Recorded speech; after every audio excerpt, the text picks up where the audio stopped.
একটা নেকির মূল্য সম্পর্কে আল্লাহ রসুল সাল্লাল্লাহু আলাইহি ওয়াসাল্লাম অহুদ পাহাড়কে ইঙ্গিত করে বলছিলেন, পুরা পাহাড়টা যদি স্বর্ণের হয়ে যায় এর যত মূল্য হবে তুলনা ছাড়া একটা নেকির মূল্য অনেক বেশি।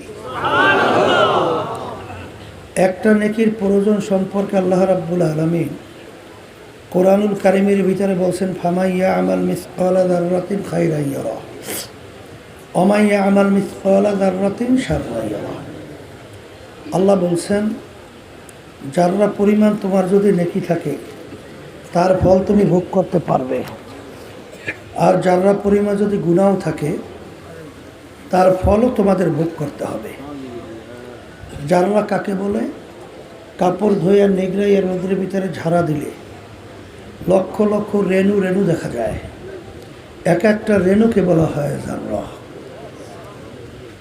এই পরিমাণ গুনাহ থাকলেও তার ফল ভোগ করতে হবে। আমি বলছি না, আল্লাহ বলছে। তাইলে অনেকের কানে মাহফিলের দাওয়াত পৌঁছার পরেও তারা এই নেকির বাজারে না আসার কারণ হিসেবে আব্বাজান বলতেন বুঝের অভাব। আর এই বুঝের জন্যই মাহফিলের ব্যবস্থা। এখন কথা হলো, মাহফিল তো বুঝের জন্যে, কিন্তু সবাই কিন্তু বুঝবে না। যারা মানুষ তারা বুঝবে। আর সুরাতে সিরাতে মানুষ ভিতরটা আবু জাহাল বা সাহেব আবুল হাবের চেয়েও খারাপ। এরা কিন্তু বুঝবে না। বুঝবে? আবু জাহাল কি আল্লাহর হাবিবের পবিত্র জবান থেকে দিনের দাওয়াত পাওয়ার পরও ঈমান আনছিল? উতবা সাহেব আবুল হাব কি আনছিল?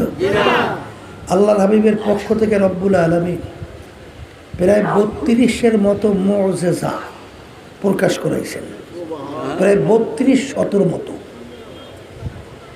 মায়ের কোলের দুধ পানকারী বাচ্চা আল্লাহ রসুল সাল্লাল্লাহু আলাইহি ওয়াসাল্লামের কাছে নিয়ে আসছে দোয়ার জন্যে। আল্লাহর হাবিব বাচ্চাটাকে দেখে মিসকি মিসকি হাসতেছে। হাসে এক পর্যায়ে আল্লাহ রসুল সাল্লাল্লাহু আলাইহি ওয়াসাল্লাম বাচ্চাটাকে ইঙ্গিত করে প্রশ্ন করলেন, বলো তো হে বাচ্চা, আমি কে? আল্লাহর কুদরত, বাচ্চার জবান খুলে গেছে। বাচ্চা বলতেছে, আপনি মুহাম্মদুর রাসূলুল্লাহ। মায়ের কোলের দুধ পানকারী বাচ্চা সাক্ষী দেয় আপনি আল্লাহর রাসূল। এরকম 32-এর মতো মুআজিজা রব্বুল আলামিন তার থেকে প্রকাশ করাইছেন।